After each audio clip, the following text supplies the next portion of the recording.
All right, here we go. All right, so we're going to enter a brand new topic. All right, brand new adventure as we go into this U.S. history topic here. It's going to be good. I think you're going to like it. I think you're going to like what I got for you. I think you will. All right, so check it out. We're going to go into a time period where we're going to lead up to the Civil War, the biggest conflict, the biggest war inside of the United States of America. So this is going to be basically the causes or what leads up to this big war we call the U.S. Civil War. All right, have your notes ready, have everything ready to go, and all right, you're going to try to guess what goes into these blanks. Make sure you speak, try to figure out what goes in there. If I need to slow down, let me know. If I need to speed up, let me know. All right, here we go. So it goes like this. What is the relationship between growing north-south divisions and westward expansion? All right, so we're trying to see this means how is the North and the South, how are they getting along with each other? Notice they're divided, okay? And then we'll also look at this third part in America at this time. So the America is really splitting up into, check it out, three different areas. Here we go. Check it out. Here we go. So in the decades, are we going to be learning before, during, after the Civil War? Before the Civil War. How many did I say? How many different groups popped up? There were three distinct, what's the word we want to put? Our word, regions emerged in the United States. That's right. You have the North, keep going, guess, the South, and then lastly, the West. All right. Sharp. All right. Check it out. Sharp divisions. It means they don't get along. They divided themselves on some ideas. Here we go. So sharp divisions emerged between, check it out, the economies and the cultures. That's how people actually live. So if you were in the North, it's different than those people that live in the South. All right. So sharp divisions emerge between the economies and cultures of the North and South. Then we have out in the West, settlers from both the North and the South, they started to come together. They merged to create a brand new, distinct way of life out in the West. So this standard will measure your knowledge of these, all right, different regions and the differences. All right. Especially, we're really going to focus on the North and the South. Now, before we get too deep into this, let me start jumping in here. Let me just show you what we're looking like. All right. So here's the North right here. This is all these states in the blue. And then you have down here in the South, you got those states in the red. And then all this would be out there in the West, okay? Now notice these states right here are both. These will be the states we're going to talk about the most. They're going to be the states in dispute. There's another map to look at it, North, South, West. So these are the two places that are basically going to fight in the Civil War, North and South. One more for you right there. All right, showing you. Notice what's coming up here, free and slave states. So here's your free states, your slave states, and then out in the West. All right, let's go ahead and get back into this. All right, here we go. So our first topic. So if you want to get rid of something, all right, that's going to be our next topic. You're going to abolish something. So abolition. That's our topic right here, abolition. All right, what are some folks trying to abolish? Y'all know what it is. All right, the year is by. Are we in the 1800s, 1900s, 1700s? Where are we? 1820. All right. About 1820, although, what do you think? Blank discrimination. What are we talking about? Talking about black, white. What do you think? Racial discrimination. Okay. Against, who are we talking about? African Americans remained. Slavery had largely, check it out, it largely ended in which spot? In the North. So many Northerners And some Southerners, you don't have to write anything in there like that. It's already there. Southerners took up the cause of, and what's the topic right here? Abolition. That's right. Getting rid of slavery. So, which is a campaign to stop slavery immediately and to grant financial compensation to slave owners. As most slaves were held in southern states, all right, as most slaves were held in southern states, where do we want to go here? All right.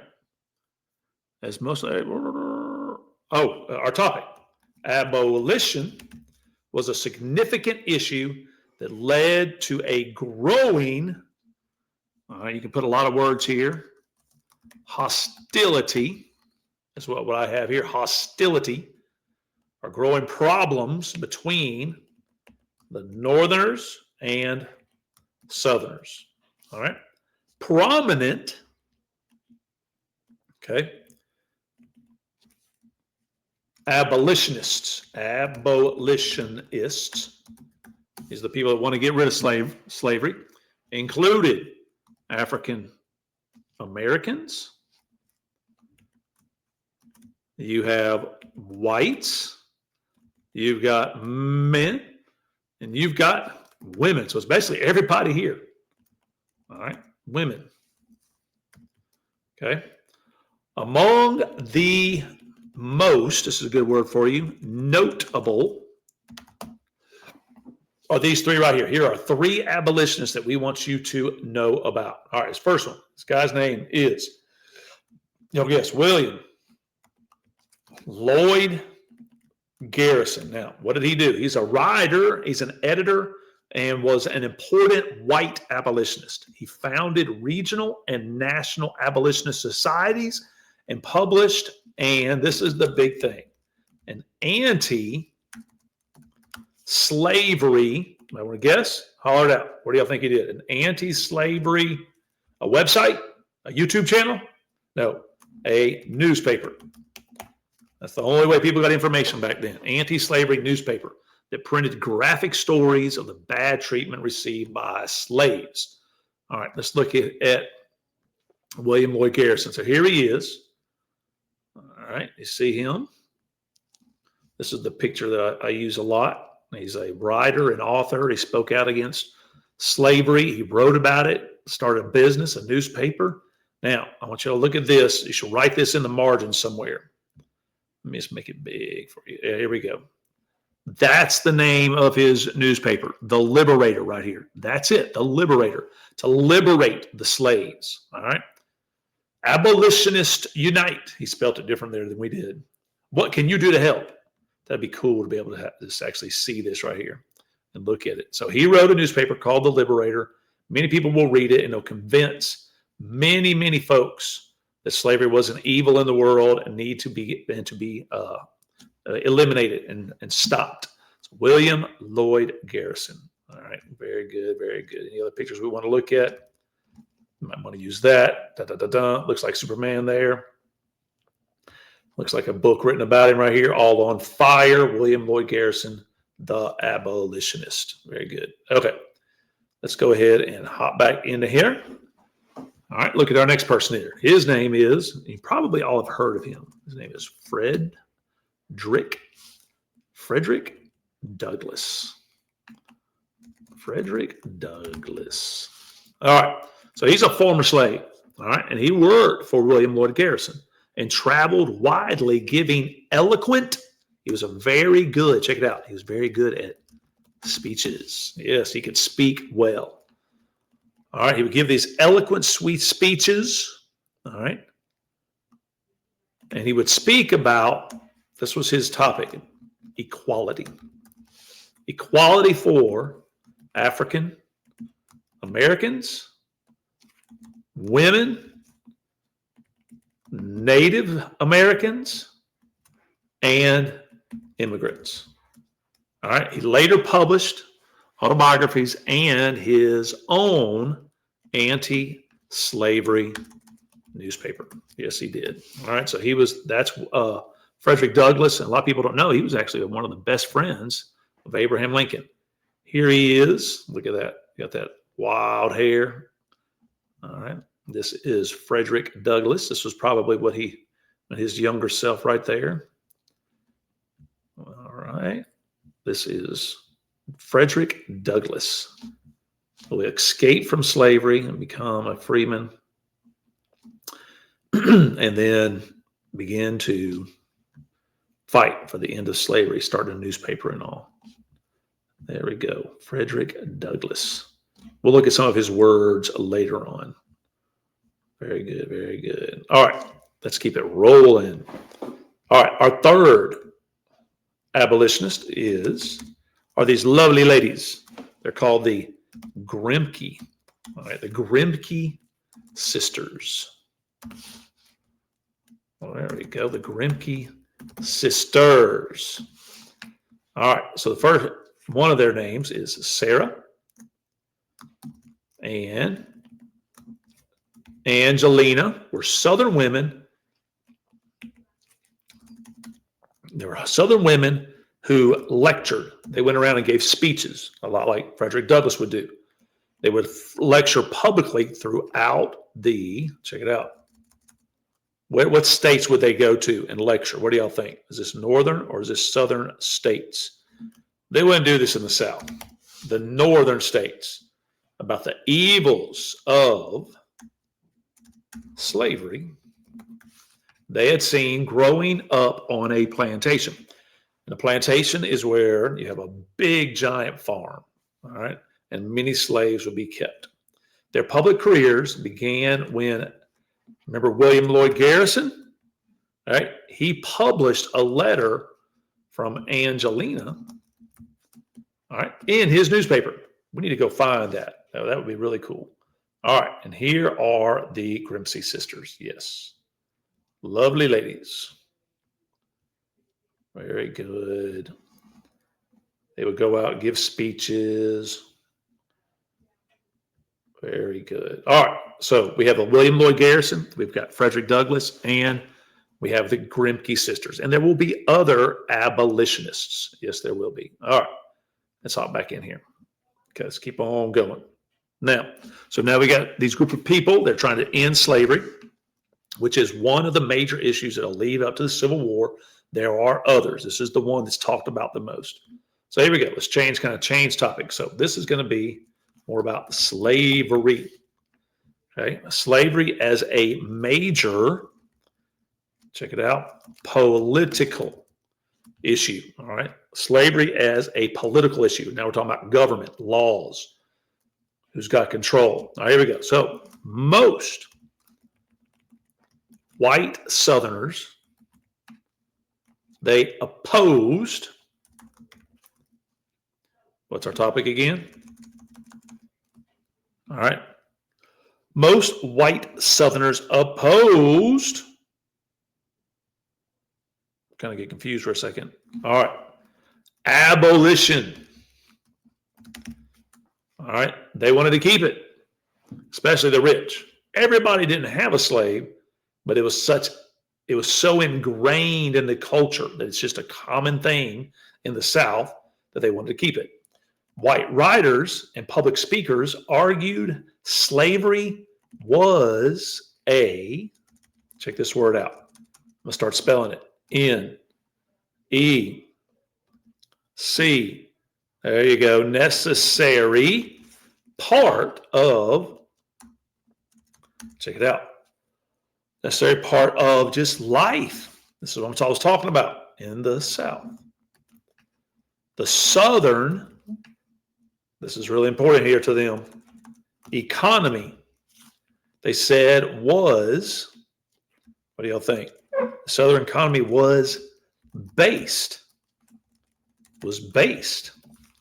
on large-scale agriculture that would be impossible, they thought, to maintain without without slave. And what did they need from the slave? They needed their labor. Without slave labor. Okay. So they also, this is a good word for you, bragged, or not bragged, they kept talking about, boasted. Check this out. I guess it would be a brag. Yeah, this is a brag. So in the South, they also, or I could say we also, because we are in the South right now in Georgia, they also boasted that Southern white culture was highly, check it out, like this word. Some of y'all think you are this, sophisticated. That's right, sophisticated. And said it was made possible by the plantation economy, which was based on slavery. All right. So now we have the Southerners arguing that abolition is bad and that slavery was necessary. And that keeps us going. All right. All right, where? Oh, yeah, this is where we're going to get it. Sorry, this is going to be big right here. Y'all going to get into this. Another, all right, pro-slavery argument claims slaves were treated, watch this, better and lived better lives than factory workers in the North. And there may be something to that. There was some pretty bad stuff up there. Little kids getting their fingers cut off and all the stuff y'all were eating is pretty bad up there in the North. All right. In fact, some whites said they provide better lives for slaves than free blacks were able to provide for themselves. All right. When settlers in the slave holding, check it out, and I'm going to name a state. Here we go. SS, Missouri Territory sought statehood. So that means now Missouri is wanting to become a state. All right. Anti-slavery and pro-slavery politicians made slavery a central issue in national politics. All right, this will be our last little topic. Let's look at the Missouri Compromise. All right, last topic, and that this will end this video right here. Missouri Compromise. Oh, what's the year? 1820. So the state constitution proposed by Missouri allowed slavery. That's going to make the South happy and the North not. Okay. Because half the states in the Union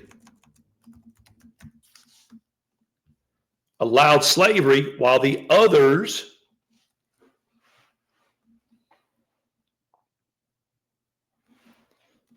the other half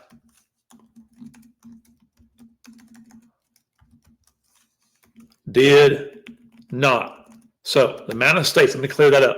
The amount of states were equal. So half of them were free states. Half of them were slave states. Here comes Missouri. All right, it's like, oh, that's going to upset the balance. All right, statehood for Missouri would, all right, check it out, upset the U.S. Senate's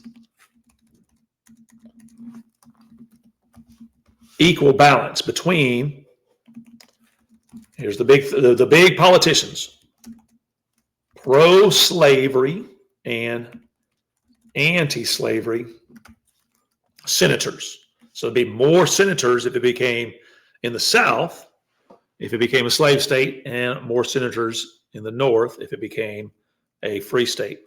This issue was resolved when, all right, who makes laws? What group makes laws? Congress passed It's called the Missouri Compromise. The Missouri Compromise is what settled it. This said, check it out. What did it say? This said, watch this, another state, Maine, would be omitted to the union or to the country as a free state,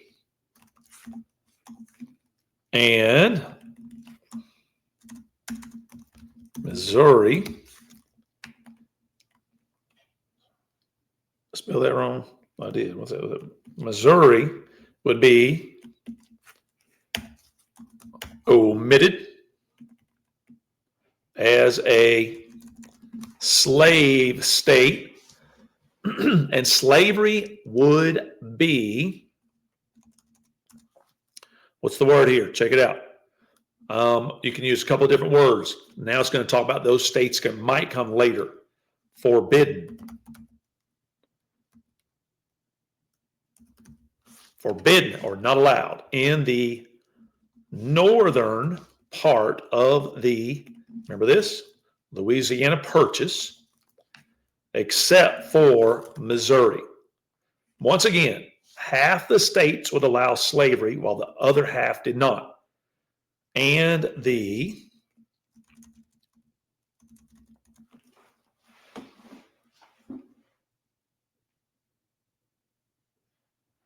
that's right. And who are we talking about? What group of people? And the Senate would retain its equal balance between pro-slavery and anti-slavery states or senators.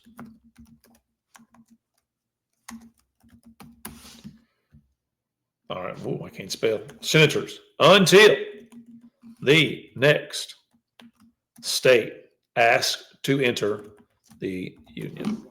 That's right. All right. And let's look at this real quick. Here's the Missouri Compromise. Here's a kind of picture of it. Check it out. You've got this red line, everything below it. All right. It's Arkansas Territory. Here's Missouri. All the gray, that's going to end up being slave down here. This will be free up there. Let's see if we can find another one. Yeah, this looks a little better here. Somebody shows a little bit more. Okay, notice Maine. See how it is. I don't like that one either. But anyways, it's going to keep the balance. Oh, this is the best one. There we go. The balance between, here's your new states. Here's Maine up here in the top right. Here's Missouri. Notice it's red. It means it'll be a slave state. And then the blue will be a free state. And all these other states that may come later will be free. And this is all going to come to a head and get us into, here we go, eventually the Civil War.